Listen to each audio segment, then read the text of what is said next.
Sanan T വിയുടെ എല്ലാ ബഹുമാന്യ പ്രേക്ഷകർക്കും പുതിയ എപ്പിസോഡിലേക്ക് സ്വാഗതം. വിമർശനമല്ല, വിശകലനം. ഇന്ന് നമ്മൾ ചർച്ച ചെയ്യുന്ന വിഷയം വേടനും വേട്ടക്കാരനും എന്നുള്ളതാണ്. ഇന്നെനിക്കൊപ്പം പ്രിയപ്പെട്ട സ്നേഹിതൻ, ക്രൈസ്തവ കേരളയ്ക്ക് സുപരിചിതനായ ഷിജു ആന്റണി പാസ്റ്റർ ഒപ്പമുണ്ട്. ഈ വിഷയം സംബന്ധിച്ചുള്ള ഡിസ്കഷനിലേക്ക് അദ്ദേഹത്തെ സ്വാഗതം ചെയ്യുന്നു. വേടൻ എന്ന യുവാവിനെ കുറിച്ച്, അദ്ദേഹത്തെ ചുറ്റിപ്പറ്റിയുള്ള വിഷയങ്ങൾ, അദ്ദേഹത്തിൻ്റെ പാട്ട്, രാഷ്ട്രീയം, നിലപാടുകൾ, അടുത്തിടെ അദ്ദേഹം ഉൾപ്പെട്ട കേസ് അടക്കമുള്ള വിഷയങ്ങളെക്കുറിച്ച് പൊതുസമൂഹം വളരെ ശക്തമായി ചർച്ച ചെയ്തു. വിശേഷം നവമാധ്യമങ്ങളിൽ, അതുപോലെ രാഷ്ട്രീയക്കാർ, എന്തിനേറെ നമ്മുടെ ഗവൺമെൻറ് സംവിധാനങ്ങൾ പോലും അദ്ദേഹത്തെ അനുകൂലിച്ചു കൊണ്ടുവരുന്നൊരു അവസാന ഘട്ടമുണ്ടായി. ഇദ്ദേഹം ഒരു പ്രതീകമായിട്ടാണ് ഞാൻ വേടനെ കാണുന്നത്, ഒരു യുവത്വത്തിൻ്റെ പ്രതീകം. അദ്ദേഹം ചെയ്ത ഒരു തെറ്റ്, അതിനെ ശരിയാണെന്ന് സമർത്ഥിക്കാൻ ഞാൻ തയ്യാറാകുന്നില്ല. അദ്ദേഹം ചെയ്ത തെറ്റ് തന്നെയാണ്. പക്ഷേ അപ്പോൾ തന്നെ വളർന്നു വരുന്ന ഒരു കലാകാരൻ എന്ന നിലയിൽ, പൊതു ബോധമണ്ഡലങ്ങളിൽ ഇടപെടുന്ന, പൊതുസമൂഹത്തിൽ ഇടപെടുന്ന ഒരാളെന്ന നിലയിൽ അദ്ദേഹത്തിൻ്റെ രാഷ്ട്രീയ നിരീക്ഷണം, സാമൂഹ്യ നിരീക്ഷണത്തെ നമ്മൾ വില കുറച്ച് കാണേണ്ടതില്ല. വളരെ മൂല്യവത്തായി അതിനെ കാണേണ്ടതായിട്ടുണ്ട് എന്നാണ് ഞാൻ മനസ്സിലാക്കുന്നത്. ആ വിഷയം സംബന്ധിച്ച് പെന്തക്കോസ്തരായ നമുക്ക് പല അഭിപ്രായങ്ങളുണ്ട്. ഒരുപക്ഷെ ഈ എപ്പിസോഡ് കാണുന്നവർക്കൊരു ചോദ്യം ഉണ്ടാകാം, നമ്മൾ സുവിശേഷകരാണ്, നമ്മളെന്തിനാണ് ഈ വിഷയം ചർച്ച ചെയ്യുന്നത് എന്നൊരു തോന്നും. അപ്പോൾ അതുകൊണ്ട് തന്നെ അതൊരു ക്ലാരിറ്റി വരുത്തി മുന്നോട്ട് പോകാമെന്ന് ഞാൻ കരുതുന്നു. ഞാനിവിടെ എയിം ചെയ്യുന്നത്, പ്രധാനപ്പെട്ടതായി ലക്ഷ്യം വെക്കുന്നത് വേട്ടക്കാരെ കുറിച്ചാണ്. വേടനല്ല എൻ്റെ വിഷയം, വേട്ടക്കാരെ കുറിച്ചാണ്. എങ്കിലും വേടനെക്കുറിച്ച് ഒന്ന് പറയാതെ പോകാൻ കഴിയില്ല. കാരണം വേടനുള്ളത് കൊണ്ടാണ് വേട്ടക്കാരുണ്ടായത്. അപ്പം ഷിജു ആന്റണി പാസ്റ്റർ അത് സംബന്ധിച്ച് താങ്കളുടെ നിലപാട് പറഞ്ഞു തുടങ്ങിയെങ്കിൽ നമുക്ക് ആ കാര്യം ഒന്ന് ഡിസ്കഷൻ ചെയ്യാം. ഈ വേടൻ എന്ന അദ്ദേഹത്തിൻ്റെ ശരിക്കുള്ള പേര് ഹിരൺദാസ് മുരളി എന്നാണ്. അതെ. പക്ഷേ വേടൻ എന്ന പേര് ഒരു ബ്രാൻഡഡ് നെയിമാക്കാൻ അദ്ദേഹത്തിന് പറ്റിയെന്ന് പറയുമ്പോൾ സാർ അവസാനം സൂചിപ്പിച്ചതുപോലെ വേട്ടക്കാരെയാണ് മെൻഷൻ ചെയ്യുന്നത്. വേടൻ എന്നാണ് അദ്ദേഹത്തിൻ്റെ കലാലോകത്ത് അദ്ദേഹം അറിയപ്പെടുന്നതും അദ്ദേഹത്തിൻ്റെ സ്വത്വത്തോട് ചേർത്ത് വെച്ചൊരു പേര്. ശരിക്കും അത് അദ്ദേഹം ഒരു ഇരയായിരുന്നു. അദ്ദേഹത്തെ അപഹസിക്കാൻ വേണ്ടി വിളിച്ച പേരാണ്. അതിനെ അയാൾ അഭിമാനത്തോടെ സ്വീകരിച്ച് ഒരു കലാമൂല്യമുള്ള ഒരു പേരാക്കി മാറ്റി. മറ്റൊന്നെന്ന് പറയുന്നത്, ഈ ചില കാര്യങ്ങൾ ഇങ്ങനെ പറയുമ്പോൾ എനിക്ക് യഥാർത്ഥ രീതിയിലെന്ന് പറഞ്ഞാൽ പച്ചയ്ക്ക് പറയേണ്ടി വരും.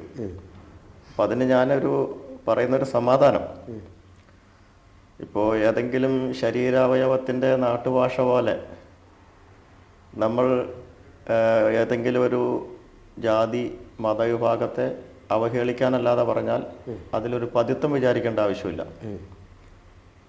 ആന്റണി സർക്കാരിൻ്റെ കാലത്ത് എം എ കുട്ടപ്പൻ, അദ്ദേഹം പട്ടികജാതി വകുപ്പ് മന്ത്രിയായിരുന്നു. അദ്ദേഹം പറഞ്ഞ ഒരു കാര്യം, സംയുക്ത വർമ്മ എന്നും മഞ്ജു വാര്യരെന്നും ഒക്കെ പറയുന്നത് പോലെ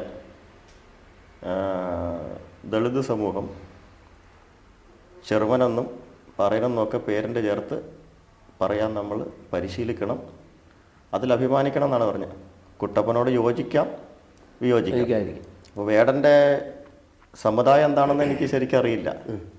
എന്തോ ആകട്ടെ, അങ്ങനെ അദ്ദേഹം ഒരു ദളിത് മേഖലയിൽ നിന്ന് വരുന്നു എന്നൊരു പൊതു കൺസെപ്റ്റിലാണ് നമ്മൾ. അതെ, ആ ഒരു പൊതുബോധത്തിലാണ് വേടനെ എതിർക്കുന്നതും അനുകൂലിക്കുന്നതും. അതെ, ഇത് സാമൂഹികമായി കലാപരമായിട്ട് മൂല്യം വെച്ച് അംഗീകരിക്കുന്നില്ല എന്നല്ല ഞാൻ പറഞ്ഞത്. പക്ഷേ ഞാൻ എൻ്റെ ഒരു ഇൻട്രാക്ഷൻ ചെയ്യുന്നത് തെറ്റിദ്ധരിക്കേണ്ട.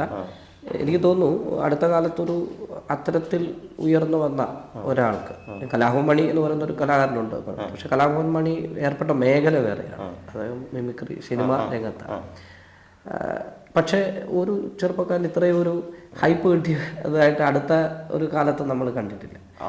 ഒരു പക്ഷേ നേരത്തെ പറഞ്ഞ പോലെ അദ്ദേഹത്തിൻ്റെ ജാതിയോ വർഗമോ എന്തുമാകട്ടെ, പക്ഷേ ഒരു പൊതുസമൂഹം, കേരളത്തിൽ ഒരു പൊതുസമൂഹം ഇതിനതീതമായി ചിന്തിക്കുന്ന ഒരു യൂത്ത് ഇവിടെ ഉണ്ടായിട്ടുണ്ട് എന്ന് വിശകലനം ചെയ്യുന്നതിൽ തെറ്റുണ്ടോ? തീർച്ചയായിട്ടും 100%. അതായത് ഞാൻ ആ ഭാഗത്തേക്കായിരുന്നു പറഞ്ഞു വരുന്നത്. ഇപ്പം ഈ വേടനെ കുറിച്ച് നമ്മൾ സംസാരിക്കുമ്പോൾ വേടൻ വേട്ടയാടപ്പെടുന്നതിൻ്റെ ഒരു പ്രധാനപ്പെട്ട കാരണം പച്ചയ്ക്ക് പറഞ്ഞാൽ അദ്ദേഹം ഒരു കീഴാളനായതുകൊണ്ടാണ്. എങ്കിലും ഒരു സവർണ അവർണ ഒരു സാമൂഹിക ദ്വന്ദ്വത്തിൽ വെച്ചുകൊണ്ട് നമ്മൾ ഇത് സംസാരിക്കേണ്ടതില്ല. ഇല്ല, കാരണം ഒരു ഇപ്പോഴത്തെ ഒരു കാലഘട്ടത്തിൽ, കാരണം അദ്ദേഹത്തിൻ്റെ ഈ പാട്ട് കേൾക്കാൻ ഓഡിയൻസ് എല്ലാ വിഭാഗത്തിൽപ്പെട്ടവരുമാണ്. അതിന് ഒരു വളരെ വിപുലമായ സാമൂഹിക ശ്രദ്ധ അദ്ദേഹത്തിന് കിട്ടുന്നുണ്ട്. അദ്ദേഹത്തെ അനുകൂലിക്കുന്നവരെല്ലാവരും ശബ്ദിക്കുന്നവരായിരിക്കണമെന്നില്ല. ഒരു നിശബ്ദ സമൂഹം, അതിൽ ജാതി മതം ഒന്നും നോക്കാതെ വേടൻ്റെ കലാപരമായ കഴിവിനെ, ഇപ്പോൾ വേട്ടയാടപ്പെടുന്നവൻ്റെ ഇരയുടെ ഒപ്പം നിൽക്കാനുള്ള ഒരു സാമൂഹിക ബോധത്തോടെയൊക്കെ വേടനെ അനുകൂലിക്കുന്ന കേരളത്തിലെ ബഹുഭൂരിപക്ഷ സമൂഹം. അത് എനിക്ക് തോന്നുന്നത് ഒരു നമ്മൾ കൃത്യം ഒരു 50 വയസ്സിനൊക്കെ മേളിലോട്ട് ഉള്ള ആളുകളാണ് ഈ പച്ചയ്ക്ക് വളരെ മോശമായി, ഇപ്പം ശശികല ടീച്ചറിൻ്റെ പേര്, അതുപോലെ തന്നെ RSSന്റെ നേതാവ്, ഇങ്ങനെ കുറച്ച് പേര്. പക്ഷേ അങ്ങനെയുള്ളവരാണ് അദ്ദേഹത്തെ എതിർത്തുകൊണ്ട് കൂടുതൽ വരുന്നത്. പിന്നെ ഞാൻ ഈ കഴിഞ്ഞ ദിവസം ഒരു ചെറുപ്പക്കാരൻ ഒരു പാട്ട് വേടനെ എതിർത്തുകൊണ്ട് ഒരു പാട്ട് ഇങ്ങനെ കണ്ടു. അദ്ദേഹം ചട്ടമ്പി സ്വാമികളെ കുറിച്ചും അങ്ങനെ കുറേ നവോത്ഥാന നായകർ EMSനെ കുറിച്ചും AKG കുറിച്ചും ഒക്കെ പറഞ്ഞുകൊണ്ട് ഇങ്ങനൊരു പാട്ട് ഞാൻ കണ്ടു. അപ്പം അങ്ങനെ വളരെ റയറായിട്ട് മാത്രമാണ് ചെറുപ്പക്കാരുടെ ഇടയിൽ നിന്ന് അദ്ദേഹം ഒരു എതിർപ്പ് നേരിട്ടിട്ടുള്ളത്. അതുകൊണ്ട് തന്നെ ഞാൻ കാണുന്നത് പൊതുസമൂഹം, ഇന്നത്തെ യൂത്ത് ഇതിനൊക്കെ അപ്പുറത്തേക്ക് മാറി ചിന്തിക്കാനായിട്ട് കഴിയുന്നൊരു യൂത്താണ് എന്നാണ് എൻ്റെ വിലയിരുത്തൽ. പാസ്സായിട്ട് അങ്ങനെ കാണുന്നുണ്ടോ? തീർച്ചയായിട്ടും. അതിൻ്റെ കാരണം ഈ കലയ്ക്കൊരു വലിയ സ്വാധീന ശക്തിയുണ്ട്. ജാതിക്കും മതത്തിനും ഒക്കെ അതീതമായിട്ട് മനുഷ്യനെ ഒന്നിപ്പിക്കാനുള്ള ഒരു ശേഷി കലയ്ക്കുണ്ട്. രണ്ടാമതുള്ള നമ്മൾ ചർച്ച ചെയ്യുന്ന വിഷയമല്ല, അത് പ്രണയത്തിനാണ്. അപ്പോൾ ആ ഭാഗം ഞാൻ ചർച്ച ചെയ്യുന്നില്ല. അപ്പോൾ അങ്ങനെ തീർച്ചയായിട്ടും ഇന്നത്തെ കേരളീയ യുവത്വത്തിൻ്റെ ഒരു ഐക്കണായിട്ട് മാറാൻ വേടന് പറ്റിയിട്ടുണ്ട്. അപ്പം അതിൻ്റെ ഒരു കാരണം എന്ന് പറയുന്നത് അനൂപ് മേനോൻ പറഞ്ഞതുപോലെ ഈ വേടൻ്റെ പാട്ടിനേക്കാളും വേടൻ്റെ വരികളാണ് ഞാൻ ശ്രദ്ധിച്ചത്. അപ്പോൾ അങ്ങനെ ഈ മൂർച്ചയുള്ള വാക്കുകൾ കൊണ്ട് ഈ കേരളീയ സമൂഹത്തിൻ്റെ പൊതുബോധത്തിൽ ഒരു ഉറച്ച രാഷ്ട്രീയം തറച്ചു വയ്ക്കാൻ വേടന് പറ്റിയിട്ടുണ്ട്. അതാണ് കലാഭവമണിക്ക് പറ്റാത്തതും ജാസി ഗിഫ്റ്റിനും പറ്റാത്തത്. അതെ, എനിക്ക് മനസ്സിലാക്കാം. അദ്ദേഹത്തിൻ്റെ പാട്ടുകളെ കുറിച്ച് പറഞ്ഞു വന്നപ്പോൾ ഈ പാട്ടിലെ ഒരു രീതി, ഇപ്പം കടമ്മനിട്ടയുടെ കവിതകൾ, പിന്നെ ഉള്ള കവിതകളൊക്കെ എന്ന് പറയുമ്പോൾ അതിനൊരു ടോണ്, പാടുന്ന രീതിക്ക് വ്യത്യാസമുണ്ട്. പക്ഷേ ഇത് കുറച്ചുകൂടെ അഗ്രസീവായിട്ട് ഇടപെടുന്ന പോലെ, എന്താ പറയുക, ആക്രമിക്കുന്ന രീതിയിൽ അതിൻ്റെ വരികൾ എഴുതുന്ന അതിൻ്റെ അകത്ത് എന്താണോ ഉൾക്കൊണ്ടിരിക്കുന്നത് ആ ഭാവം പാട്ടുകളിൽ വരുന്നു. അപ്പം കവിതകളുടെ ഒരു പുതിയ നവലോകത്തിലേക്ക് വഴിവെട്ടി തുറന്നു പോവുകയാണോ എന്ന് ഞാൻ ചിന്തിക്കുന്നുണ്ട്. അതിനോട് സാറ് പറയുന്നതിനോട് യോജിക്കേണ്ടി വരും. അതിൻ്റെ കാരണം അദ്ദേഹത്തിൻ്റെ ഭാഷ പ്രതിരോധത്തിൻ്റെ ഭാഷയാണ്. അപ്പോൾ അത് അടിച്ചമർത്തലിനെതിരെയുള്ള ഒരു പോരാട്ടമാണ്. അപ്പോൾ ആ പോരാട്ടം അദ്ദേഹം നിർവഹിക്കുന്നത് ഇങ്ങനെ അദ്ദേഹം പാടുക മാത്രമല്ല, അദ്ദേഹത്തിൻ്റെ പാട്ടിൻ്റെ, ഞാനതാ പറഞ്ഞ കലാഭവമണിയെ കൊച്ചാക്കുന്നതല്ല, കലാഭവമണിയുടെ പാട്ടുകൾ മറ്റാരെങ്കിലും എഴുതി കൊടുത്ത് മണി പാടുന്നതാണ്. ഇദ്ദേഹത്തിൻ്റെ സൃഷ്ടിയും അദ്ദേഹത്തിൻ്റെ തന്നെയാണ്. അപ്പോൾ അദ്ദേഹം ആ സൃഷ്ടിയിൽ കൂടെ തൻ്റെ പ്രതിഷേധം, തൻ്റെ രാഷ്ട്രീയം പറയുമ്പോൾ തന്നെ ഒരു പുതിയ ഒരു കാവ്യ സങ്കേതം തന്നെ അതിൽ നിർമ്മിച്ചെടുക്കുന്നു. നമ്മൾ വിഷയത്തിൽ നിന്ന് വ്യതിചലിക്കണ്ട, നമുക്ക് നേരെ വേട്ടക്കാരിലേക്ക് തന്നെ വരാം. നമ്മൾ വിഷയം വേട്ടക്കാരൻ. കാരണം ഈ ആക്രമിക്കുന്നവർ, ഇപ്പം ചിലർ അതിനെ കൃത്യമായിട്ട് പറഞ്ഞിട്ടുണ്ട്. ചിലർ ഒരു പക്ഷേ ഈ ഇഷ്യൂസ് ഉണ്ടായി, അദ്ദേഹത്തെ ചുറ്റിപ്പറ്റിയുള്ള പ്രശ്നങ്ങൾ ഉണ്ടായതിനു ശേഷം വേടനെ കേട്ട് ഒത്തിരി പേരുണ്ട്. എന്നോട് തന്നെ പലരും പേഴ്സണൽ പറഞ്ഞിട്ടുണ്ട്, ഞങ്ങൾ അതിന് ശേഷമാണ് ഇങ്ങനെ ഒരു പാട്ടുകാരനുണ്ടെന്ന് ശ്രദ്ധിച്ചു തുടങ്ങിയത്. അതൊക്കെ അവിടെ. പക്ഷേ ചിലർ മനഃപൂർവ്വം അദ്ദേഹത്തെ അവഹേളിക്കുന്നു, അദ്ദേഹം വളർന്നു വന്നാലുണ്ടാകുന്ന ദോഷങ്ങളെക്കുറിച്ച് ചിന്തിക്കുന്നു. അതുകൊണ്ടാണ് അദ്ദേഹത്തെ വേട്ടയാടുന്നത്. ഇപ്പോൾ പോലീസ് തന്നെ ചെയ്ത പല കാര്യങ്ങൾ മറ്റൊരാൾക്കും നേരിടേണ്ടി വരാത്ത വിധത്തിലുള്ള പ്രശ്നങ്ങളാണ്. അപ്പൊ ഈ വേട്ടക്കാരെ സംബന്ധിച്ച് അതെക്കാലത്തും വേട്ടക്കാരുണ്ട് ഇല്ലേ? അതെല്ലാ മേഖലയിലും വേട്ടക്കാരുണ്ട്. ഇപ്പൊ നമ്മളെ സംബന്ധിച്ച് നമ്മൾ രണ്ടുപേരും സുവിശേഷ മേഖലയിൽ പ്രവർത്തിക്കുന്നുണ്ട്. അപ്പൊ ഈ വേടൻ ഒരു പ്രതീകമായി, വേടനെ വേട്ടയാടുന്നവർ ഒരു പ്രതീകമായി കണ്ടാൽ ഈ വേട്ടയാടൽ എല്ലായിടത്തും ഇല്ലേ? ഉണ്ട്. അപ്പൊ അത് സംബന്ധിച്ചുള്ള കാര്യങ്ങളൊന്ന് പറഞ്ഞാൽ. അത് പറഞ്ഞാൽ ഈ വേട്ടയാടപ്പെടുന്ന, ഞാനതാണ് ആദ്യം പറഞ്ഞു വന്നത്, ഇതൊരു തെറ്റിദ്ധാരണ ഉണ്ടാകാതിരിക്കാൻ വേണ്ടി ഒന്നുകൂടെ റിപ്പീറ്റ് ചെയ്യാണ്. നമ്മൾ ഈ കാര്യങ്ങളെല്ലാം കാണുന്നത് ചില ജാതിത്തിമിരം ബാധിച്ചവർ അങ്ങനെയുള്ള പ്രസ്താവന നടത്തുന്നെങ്കിലും ഇപ്പോഴും കേരളീയ സമൂഹത്തിൻ്റെ പൊതുബോധം അതിനെതിരാണ്. അപ്പോൾ നമ്മൾ ആദ്യം പറഞ്ഞ പോലെ ഒരു സവർണ അവർണ ദ്വന്ദ്വത്തിൽ നിന്നോ ഒരു കീഴാളപക്ഷ പരിപ്രേക്ഷ്യത്തിലോ നമ്മൾ മാത്രം സംസാരിക്കുന്നില്ല. ഇതിനിടയിൽ വായിക്കാതെ പോയ ഒരു ഭാഗമുണ്ട്. കാരണം ഇതിൻ്റെ മുഖ്യധാരയിലെ രാഷ്ട്രീയം വായിച്ചു കേരള സമൂഹം. പക്ഷെ ആ സമയം തന്നെ സമാനമായ സാഹചര്യങ്ങളിൽ കൂടെ ഈ കലാലോകത്ത് വേരുറപ്പിച്ചൊരു മനുഷ്യനാണ് ജാസി ഗിഫ്റ്റ്. അദ്ദേഹം വേടനെക്കുറിച്ച് കാണിച്ചൊരു നിസ്സംഗത, ആ ഭാഗം അധികം പേര് വായിച്ചിട്ടില്ല. അപ്പോൾ വേടനെ ആക്രമിക്കുന്നതിൻ്റെ പിന്നിൽ അദ്ദേഹത്തിൻ്റെ വംശമോ അദ്ദേഹം ബ്രാൻഡഡ് നെയിമായിട്ട പേരോ മാത്രമല്ല സമാന്തരമായി അല്ലെ തത്തുല്യമായി ഉയർന്നു വരുന്ന ഒരു കലാകാരൻ, ശരിക്കും ഒരു ഈഗോ ക്ലാഷ് ഇതിനകത്തുണ്ട്. അതാണ് ഞാൻ ചോദിച്ചത്. ഇവിടെയാണ് സാർ ആദ്യം പറഞ്ഞ മുഖവരയിലെ ഭാഗത്തിന് വളരെ പ്രസക്തിയുള്ളത്. സാറാണ് പറഞ്ഞതെങ്കിലും ഞാനതിനെ വ്യാഖ്യാനിക്കുകയാണ്. പെന്തക്കോസ്തുകാർക്ക് എന്തിനാണ് വേടന്റെ കാര്യത്തിൽ ഇത്ര ജാഗ്രത? ഈ വേടൻ എന്ന് പറയുന്നത് ഒറ്റപ്പെട്ട ഒരു തുരുത്തല്ല. അത് ഈ കേരളത്തിലെ എല്ലാ സമൂഹത്തിലും ബാധിച്ചു നിൽക്കുന്ന പ്രശ്നത്തെ അഡ്രസ്സ് ചെയ്യുന്ന, പൊതുസമൂഹത്തിലെ പ്രശ്നങ്ങളെ നമ്മൾ അഡ്രസ്സ് ചെയ്യരുത് എന്ന് പറയുന്നത് ബൈബിൾ വിരുദ്ധമാണ്. തീർച്ചയായും. കാരണം നമ്മളുടെ പ്രത്യേകത, നമ്മൾ യേശുക്രിസ്തുവാണ് നമുക്ക് ഏറ്റവും മുന്നിലുള്ള മാതൃ. ക്രിസ്തു അന്നത്തെ കാലത്തെ രാഷ്ട്രീയ വിഷയങ്ങളിൽ, പൊതു വിഷയങ്ങളിൽ, അസമത്വങ്ങളിൽ ഒക്കെ ശക്തമായി ഇടപെടൽ നടത്തിയിട്ടുണ്ട്. യേശുവിൻ്റെ അത്ഭുതങ്ങൾ മുഴുവൻ നമ്മളിന്ന് വ്യഗ്രതയോടെ ആ അത്ഭുതം നമ്മളും ചെയ്യാൻ വേണ്ടി ചെയ്തു തീർക്കാൻ വേണ്ടി ശ്രമിക്കുമ്പോൾ സൂക്ഷ്മമായി പഠിക്കുന്ന ഒരു വിദ്യാർത്ഥിക്ക് യേശു ചെയ്ത എല്ലാ പ്രവൃത്തികളിലും ഒരു രാഷ്ട്രീയമുണ്ട്. അന്ന് നിലനിന്നിരുന്ന സാമൂഹ്യ പ്രശ്നങ്ങളിലേക്കുള്ള കടന്നുകയറ്റമുണ്ട്. അന്നത്തെ പരീക്ഷന്മാർ, ഇന്ന് വേണമെങ്കിൽ നമുക്ക് പല രീതിയിൽ അതിനെ വ്യാഖ്യാനിക്കാം, അവരോടുള്ള പ്രതികരണവും പ്രതിഷേധവും നമുക്ക് അതിനകത്ത് കണ്ടെത്താനായിട്ട് പറ്റുന്നുണ്ട് ഇല്ലേ? അപ്പൊ പിന്നെ യേശുവാണ് നമുക്ക് മാതൃകയെങ്കിൽ പൊതുസമൂഹം നേരിടുന്ന ഒരു വിഷയത്തിൽ നമ്മൾ പ്രതികരിക്കാതിരിക്കുന്നതിനകത്ത് അർത്ഥമില്ല. നമ്മൾ അതിൻ്റെ ഭാഗമാണ് നമ്മുടെ വിശ്വാസം. തീർച്ചയായിട്ടും അത് 100% ശരിയാണ്. മറ്റൊരു വശം പറഞ്ഞാൽ ഈ വേടൻ്റെ കാര്യം, ഈ വേടൻ ഏതെങ്കിലും ഒരു കള്ളികൾക്കുള്ളിൽ നിൽക്കുന്ന ആളല്ല എന്ന് പറഞ്ഞാൽ വേടൻ്റെ പ്രതിഭ വെച്ചല്ല പറഞ്ഞ് ഇങ്ങ് വന്ന് നിന്നാൽ നമ്മൾ നിൽക്കുന്ന സമുദായമല്ല സമൂഹത്തിൽ വേടനും വേട്ടക്കാരും ഉണ്ട്. അത് അഡ്രസ്സ് ചെയ്യാം, മറ്റേ പൊതുസമൂഹത്തിൽ അഡ്രസ്സ് ചെയ്യുന്നത് കൊണ്ട് അതിൻ്റെ തോത് കുറഞ്ഞു വരുന്നുണ്ട്. ഇവിടെ അഡ്രസ്സ് ചെയ്യാത്തത് കൊണ്ട് ഈ എന്താണ് അതിന് പറയുക, നിശബ്ദമായെന്ന് പറയാൻ പറ്റുകയല്ല. ഇവിടെ വേടനും വേട്ടക്കാരും ഒക്കെ പൂർവാധിക ശക്തിയോടെ ഉണ്ട്. തീർച്ചയായിട്ടും. അപ്പം ഞാൻ ഇത് പറഞ്ഞു വരുന്നത് നവമാധ്യമം ഇപ്പം യഥാർത്ഥത്തിൽ നമ്മളിപ്പോൾ സന്നിധിക്കാത്തിരിക്കുക. അപ്പം ഇത്തരത്തിലൊരു സംവിധാനം ഉള്ളതുകൊണ്ടാണ് നമുക്കിത് സംസാരിക്കാൻ പറ്റുന്നത്. അല്ലാതെ ഒരു മുഖ്യധാര പെന്തക്കോസ്തുകാർ നടത്തുന്ന ഒരു ചാനലിലേക്കോ നമ്മളെ വിളിക്കുമായിരിക്കാം, അല്ല നാളെ നമ്മുടെ ആശ കൊണ്ട് പറയുന്നത് നമ്മുടെ ഒത്തിരി പേരെ വിളിച്ച് സംസാരിക്കുന്നുണ്ട്. പക്ഷെ നമുക്ക് സ്പേസ് കുറവാണ്, വളരെ സ്പേസ് കുറവാണ്. അപ്പം ഇങ്ങനെ ഒരു നവമാധ്യമ സ്പേസ് ഉള്ളത് കൊണ്ടാണ് പലപ്പോഴും വേട്ടയാടപ്പെട്ടിട്ടും ഒരു സമൂഹം പെന്തക്കോസ്തിലാണ് ഉയർന്നു വരുന്നതിൻ്റെ ഒരു കാരണം.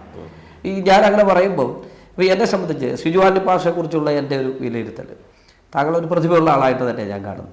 താങ്കൾ അതിനെ നിഷേധിക്കും, അത് താങ്കളുടെ എളിമയോ വിനയോ കൊണ്ടൊക്കെ ആയിരിക്കും നിഷേധിക്കുന്നത്. പക്ഷേ അതാണ് താങ്കൾ പ്രതിഭയുള്ള ഒരാളാണ്.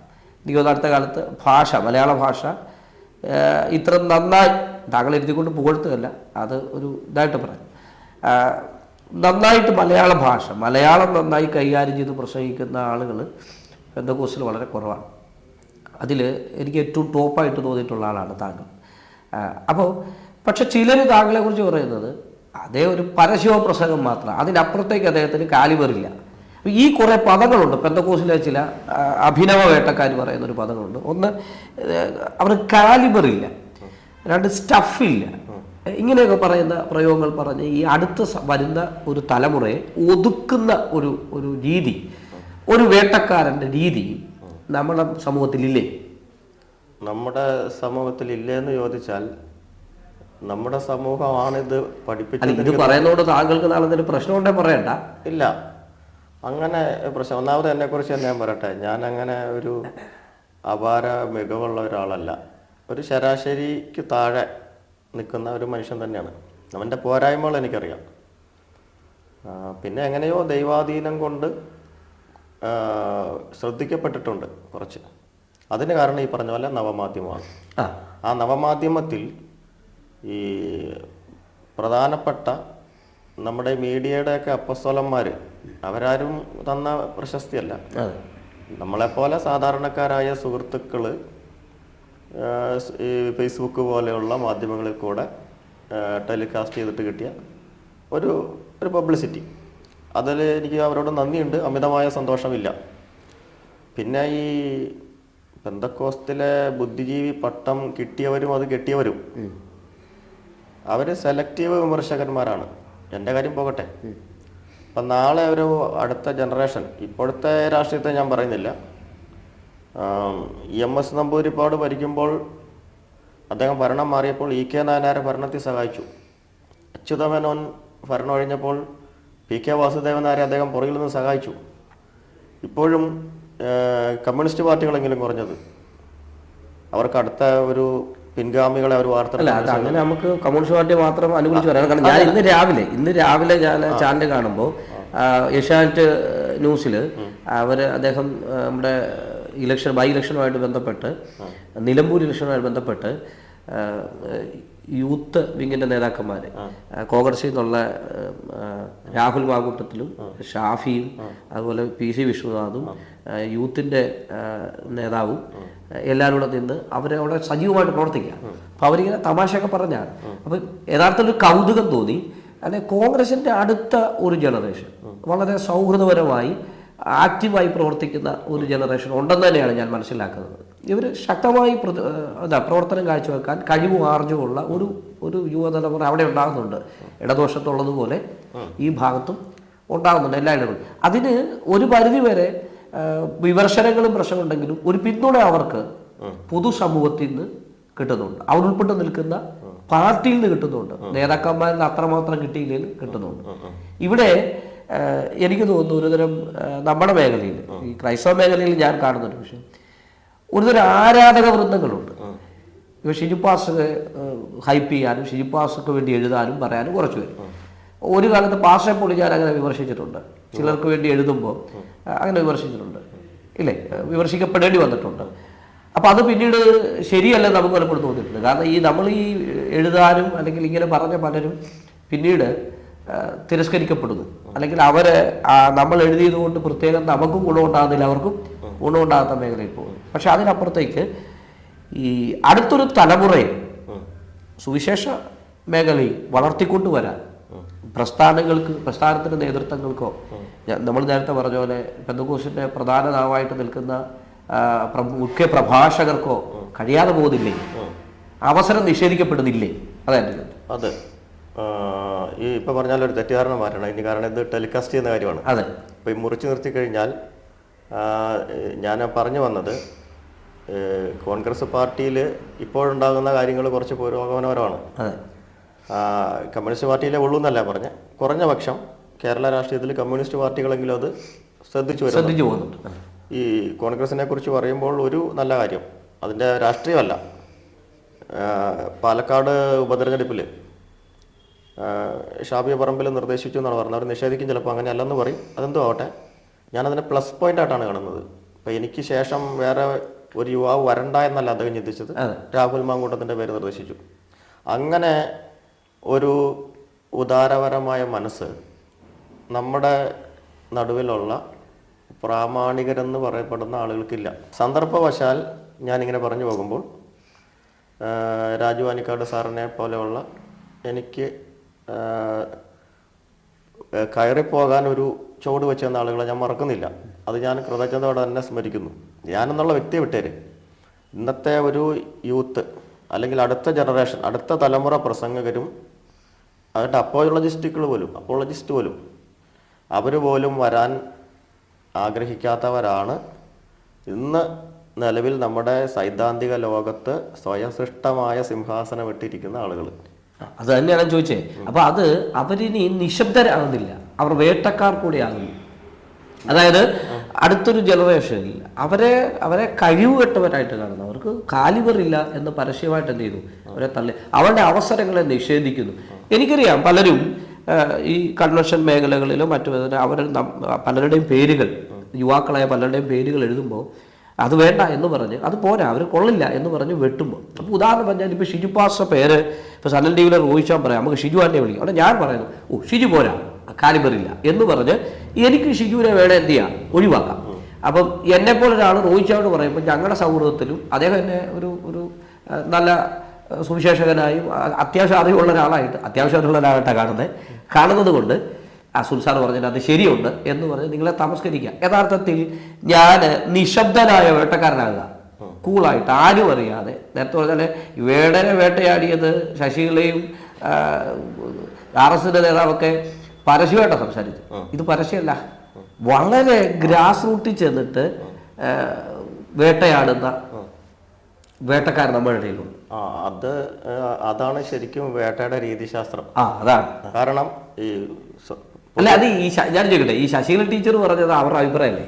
അവരഭിപ്രായം പറഞ്ഞു, അവരുടെ അഭിപ്രായത്തെ അവർ പറയാൻ പാടില്ല, പക്ഷേ അവരിത് പൊതുവായിട്ട് എന്ത് ചെയ്യുക, പറയും. ഇതങ്ങനെയല്ല. പാസ് പറഞ്ഞ പോലെ വേട്ടയാടപ്പെടുന്ന രീതി ശരിക്കും അറിയാവുന്ന അവർക്കല്ല, നമ്മുടെ ഇടയിലാണല്ലോ അതിൻ്റെ ഒരു കാര്യം. അപ്പോൾ ഇത് പറയുമ്പോൾ തനിക്ക് അറിയാവുന്ന ആളുകൾ ചോദിച്ചേക്കാം. അതെ, ഈ ശരിക്കും ഞാൻ ഹൈറേഞ്ചുകാരനാ, ഇപ്പോൾ വേട്ടയൊക്കെ നിരോധിച്ചു, ഈ രാത്രിയിലാണ് വേട്ടയാടുന്നത്. അപ്പം അത് ലോകം അറിയുന്നില്ല. ഇത് തന്നെയാണ് പെന്തക്കോസ്തിലെ നല്ല പഠിച്ച വേട്ടക്കാരന്മാരുടെ കയ്യിലിരിപ്പ്. അവർ നിശബ്ദമായിട്ട് എന്താ പറയുക, സൈലന്റ് ഷൂട്ടാണ്, ആരും അറിയല്ല.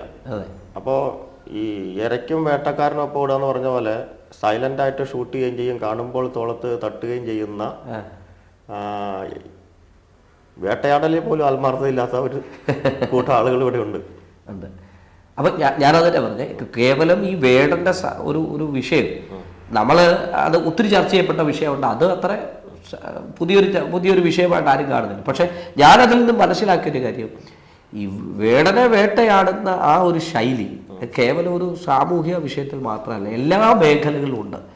അപ്പം നമ്മൾ ചോദിക്കുക, എന്തിനും നമ്മളിത് പറയും, നമ്മൾ ഉൾപ്പെട്ട് നിൽക്കുന്നൊരു മേഖല, യുവ സുവിശേഷകരെന്നതിൽ നമ്മൾ ഉൾപ്പെട്ട് നിൽക്കുന്നൊരു മേഖലയാണ് പെന്തക്കോസ്ത്. ആ മേഖലയിൽ പ്രവർത്തിക്കുമ്പോൾ നമ്മൾ നേരിടുന്ന ഇത്തരത്തിലുള്ള വേട്ടയാടലുകളുണ്ട്.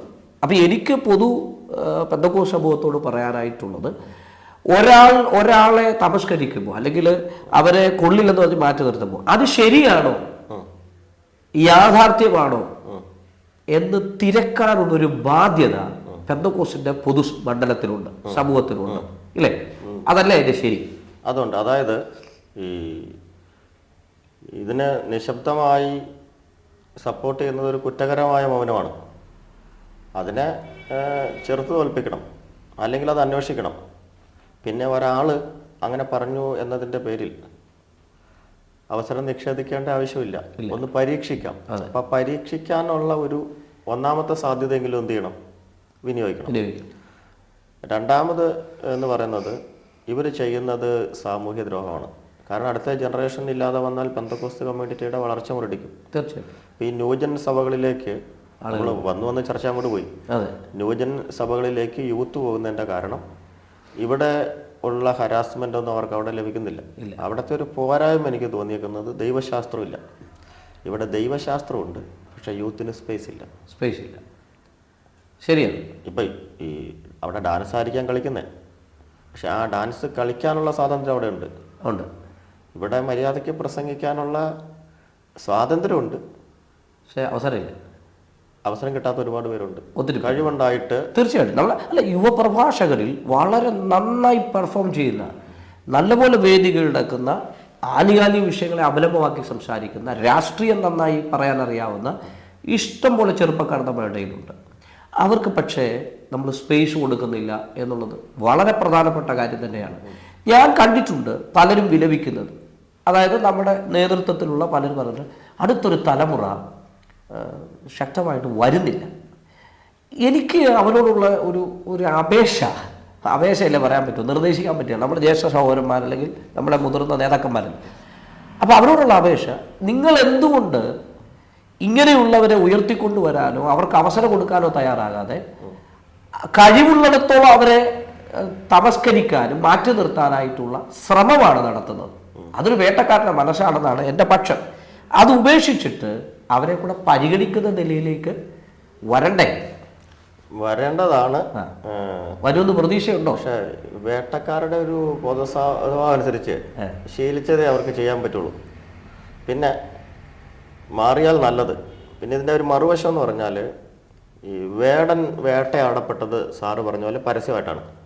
അതുകൊണ്ട് വേടന് ഉർവശി ശാപം ഉപകാരം എന്ന് പറഞ്ഞ പോലെ വേടനെ ലോകം ഒന്നുകൂടെ അറിഞ്ഞു. വേടൻ ഉയർത്തുന്ന ആശയ പരിസരം കൂടുതൽ ചർച്ച ചെയ്യപ്പെട്ടു. അപ്പോൾ ഒരു പുസ്തകത്തിൽ എഴുതാതെ പാടിയ പാട്ടിലൂടെ രാഷ്ട്രീയം വായിപ്പിച്ചു, അതിൽ വേടൻ വിജയിച്ചു. ഇവിടെ ഈ പറഞ്ഞ പോലെ രഹസ്യമായി വേട്ടയാടപ്പെടുന്നത് കൊണ്ട് ഈ പൊതുസമൂഹത്തിൻ്റെ പരിഗണന അവന് കിട്ടുന്നുമില്ല. ഇവരുടെ ഈ പ്രഹരം കൊണ്ട് ഒരുപാട് പ്രതിഭയുള്ള ആളുകൾ ഇവിടെ അസ്തമിച്ചു പോകുന്നുണ്ട്. തീർച്ചയായിട്ടും. പിന്നെ മറ്റൊന്ന്, എന്നാൽ ഇതൊന്നും വകവയ്ക്കാതെ എൻ്റെ കാര്യമല്ല, തനിയെ വഴിവെട്ടി കയറി വന്നവരുണ്ട്. അങ്ങനെയുള്ള കുറച്ച് പേര് ഇപ്പോൾ ഈ ഫീൽഡിലുണ്ട്. ഇനിയും അറിയപ്പെടാത്ത ഒത്തിരി നല്ല പ്രതിഭയുള്ള, നന്നായി പ്രസംഗിക്കുന്ന, ബൈബിള് പഠിപ്പിക്കുന്ന, സംവാദം നടത്തുന്ന, ആശയപരമായി സംവദിക്കാൻ കഴിവുള്ള, അങ്ങനെ നൂറുകണക്കിന് 10 1 2 3 അല്ല, നൂറുകണക്കിന് ചെറുപ്പക്കാർ പെന്തക്കോസ്തിൽ ഉണ്ട്. ശരിക്കും പറഞ്ഞാൽ ഏതൊരു കമ്മ്യൂണിറ്റിയോടും ബൗദ്ധികമായി സംവദിക്കാൻ കെൽപ്പുള്ള നല്ല കാര്യശേഷിയുള്ള യുവാക്കൾ ഇവിടെ ഉണ്ട്. പക്ഷേ ഈ പ്രശ്നം ഇതാണ്. ഇത് ഞാൻ പറയുമ്പോൾ ഞാൻ അദ്ദേഹത്തെ ബഹുമാനിക്കുന്ന ഒരാളാണ്, പേരല്ല, ഈ അഴീക്കോട് മാഷ്. അപ്പം അത് കോമഡിയന്മാർ അദ്ദേഹത്തെ അനുകരിച്ച അദ്ദേഹത്തിൻ്റെ ഒറിജിനൽ സ്വഭാവമല്ല. അപ്പോൾ ഈ സാംസ്കാരിക നായകന്മാരെന്ന് പറഞ്ഞപ്പോൾ മാഷിൻ്റെ ഡൂപ്പ് പറയാണ്. സാംസ്കാരിക നായകന്മാരോ, അങ്ങനെ ഒരു ബഹുവചനം വേണം. ഇവിടെ ഞാനല്ലാതെ ആരാണ് സാംസ്കാരിക നായകനുള്ളത്? അപ്പോൾ ബഹുവചനം ഇഷ്ടപ്പെടാത്ത കുറേ ആളുകൾ ഇവിടെ ഉണ്ട്. അതൊരു പ്രശ്നമാണ്. ആ പദം വളരെ ശ്രദ്ധേയമായ പദമാണ്. ബഹുവചനത്തെ ഇഷ്ടപ്പെടുന്നില്ല. അതായത് അപ്പോളജിയൻ മതി, അപ്പോളജിസ്റ്റ് വേണ്ട. അതായത് പ്രതിവാദം പറയുന്ന കുറേയേറെ പേരുടെ ഞാൻ മതി, ഞാനാണ് ഏറ്റവും ബെറ്റർ, പൊതുസമൂഹത്തിൽ സമ്പാദിക്കാൻ ഞാൻ മതി, ഞാനാണ് ഏറ്റവും ബെറ്റർ. ഇനി ഞാൻ മനസ്സിലാക്കിയ കാര്യമുണ്ട്, ഈ പൊതുവായിട്ടുള്ള കാര്യങ്ങളിൽ കഴിവുള്ളവരെല്ലാം കൂടെ ചേർന്ന് ഒരു മുന്നേറ്റം നമ്മുടെ ഇടയിൽ ഉണ്ടാക്കാൻ തയ്യാറല്ല. കാരണം ഇവർ തമ്മിലുള്ള ഭയങ്കര ക്ലാഷുണ്ട്, ഈഗോ ക്ലാഷുണ്ട്. പക്ഷെ മറ്റു പൊതുസമൂഹത്തിലേക്ക് ഇത് പറയുമ്പോഴും ഒരു രാഷ്ട്രീയ പാർട്ടിയാണെങ്കിൽ ഒരു വിഷയം വരുമ്പോൾ ഇവരെല്ലാം കൂടെ ഒരുമിച്ച് എന്ത് ചെയ്യും? പ്രതികരിക്കാൻ തയ്യാറാണ്. ഇത് നമ്മൾ ഒറ്റതിരിഞ്ഞുള്ള പ്രതികരണമാണ്. കാരണം ഒരു കൂട്ടായ്മ ഇതിൻ്റെ അകത്തില്ല. ആ രീതിയിലുള്ള ഒരു കാര്യം വർക്കൗട്ട് ചെയ്യുന്നില്ല, നമ്മുടെ ഇടയിൽ സംഭവിക്കുന്നില്ല. അതൊരു അപജയമല്ലേ? തീർച്ചയായിട്ടും. ഈ നമ്മൾ പറയുമ്പോൾ പിന്നെയും പൊളിറ്റിക്കൽ പാർട്ടികളുടെ ഉദാഹരണം പറയേണ്ടി വരുന്നു. അവർക്ക് അവരുടെ പാർട്ടി അവർക്കറിയാം, ഈ യൂത്ത് ഇല്ലെങ്കിൽ പിന്നെ അവർക്ക് നിലനിൽപ്പില്ല. അപ്പോൾ ഈ ഒരാളെ നമ്മൾ വളർത്തി വിട്ടാൽ ചിലപ്പോൾ നമ്മളെക്കാൾ പ്രതിഭയുള്ള ആളായിരിക്കും. അതെ. അപ്പോൾ നമ്മളവിടെ ചെറുതാകുന്നില്ല. അപ്പോൾ അവൻ്റെ വളർച്ചയിൽ നമുക്ക് എന്തെങ്കിലും ഒരു പങ്ക് വഹിച്ചാൽ, നമ്മൾ ഇപ്പോൾ കിങ് ആണെങ്കിൽ അന്ന് നമ്മൾ ചെറുതാവുമല്ല, കിങ് മേക്കർ ആവുകയാണ്. അപ്പോൾ ആ ബോധം ഇവർക്കില്ല. കറക്റ്റ്. ഞാൻ പൊതുസമൂഹത്തോടുകൂടെ പറയാം. ഇപ്പം സ്വാഭാവികമായി ഇത് കാണുന്നവർക്ക് തോന്നാം, ഈ സഹോദരന്മാർ ഇവർക്ക് അവസരം കിട്ടാത്തതുകൊണ്ട് ഇങ്ങനെ വിലാപം കഴിക്കുകയാണെന്നോ ഒക്കെ കമൻറ്റുകൾ വരാം. ഇവർക്ക് അവസരം കിട്ടാത്തതുകൊണ്ടാണ്. അങ്ങനല്ല. ഷിജു പാസ്റ്റർ ഇപ്പോൾ കേരളത്തിൽ അത്യാവശ്യം വേദികളുള്ള ഒരു പ്രഭാഷകനാണ്. പരസ്യയോഗ പ്രഭാഷകൻ എന്നൊക്കെ ചില അദ്ദേഹത്തെക്കുറിച്ച് പറയുന്നെങ്കിലും പരസ്യയോഗത്തിൽ പറയാൻ ഭയങ്കര പാടുള്ള കാര്യമാണ്. പരസ്യയോഗത്തിൽ നന്നായി പെർഫോം ചെയ്ത കുറച്ച് പേരുണ്ട്. അതിലൊരാളാണ് ഷിജു പാസ്റ്റർ. ഞാൻ ദൈവവചനം പഠിപ്പിക്കുന്ന ഒരു അധ്യാപനം, കോളേജിൻ്റെ ചുമതലയുണ്ട്, പലയിടങ്ങളിൽ വചനം പഠിപ്പിക്കുന്നുണ്ട്. എനിക്ക് എൻ്റെതായ സ്പേസ് ഓൾറെഡി ക്രിയേറ്റ് ചെയ്തെടുക്കാനായിട്ട് പറ്റിയിട്ടുണ്ട്. നമ്മൾ അവസരങ്ങൾ ആരെയും നിഷേധിക്കുന്നില്ല, എല്ലാവർക്കും അവസരം കൊടുക്കണമെന്ന് വാദിക്കുക, അതിനുള്ള സാഹചര്യങ്ങൾ ഉണ്ടാകുകയും ചെയ്യണമെന്നാണ്. അപ്പം ഞങ്ങളെ സംബന്ധിച്ച് ഞാൻ ഉൾപ്പെട്ട് നിൽക്കുന്ന ഒരു യുവതലമുറ, ആ യുവതലമുറയെ പ്രസ്ഥാനങ്ങൾ വേണ്ട വിധത്തിൽ ഉപയോഗിക്കുന്നില്ല എന്ന ഒരു പ്രശ്നമുണ്ട്. അതുകൊണ്ടാണ് നമ്മൾ ഈ വേടൻ്റെ വിഷയത്തെ ഇതിലേക്കൊന്ന് ഡൈവേർട്ട് ചെയ്ത് നമ്മുടെ പെന്തക്കോസ്തിൻ്റെ അകത്തെ വേട്ടക്കാരെ കുറിച്ചൊന്ന് പറയേണ്ടി വന്നത്. ഒരിക്കലും ഇത് നമ്മുടെ ടൈറ്റിൽ പോലെ തന്നെ ഇതൊരിക്കലും വിമർശിക്കാനല്ല, ഇതൊരു വിശകലനമാണ്.